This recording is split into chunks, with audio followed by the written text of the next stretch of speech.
చేయాలా పట్టే గప్పాలు కొట్టండి.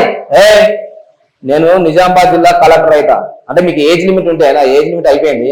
గప్పాలు కొట్టు అట్లా జోర్ కొట్టు ఇట్లా చిటికలే ఏమనుకున్నారా? నేను పీజీ పిహెచ్డి ట్రిపుల్ పీజీ నేను అయ్యే చూస్తా అను రోజు భయపడకో. యూనివర్సిటీ ఉంటది ఎస్.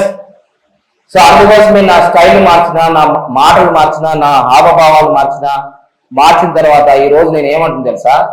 ఎవరు పట్టుకొచ్చుకోకపోయినా ఏమంటుంది తెలుసా? I'm the best CM of the next Telangana. MLA మినిస్టరే కాదు, best CM of the Telangana. ఇదేంటి గురించి మన పార్టీ లేకపోతే పార్టీ తయారు చేద్దాం, ఫండ్స్ తయారు చేద్దాం. అరే ₹1 కోటి ఇల్లు కొనుక్కున్న వానికి, ₹1,00,000 గిఫ్ట్ ఇచ్చిన వానికి ఇప్పుడు వీళ్ళంతా నాయకులు నరేంద్ర మోడీ సార్ కానీ, చంద్రబాబు నాయుడు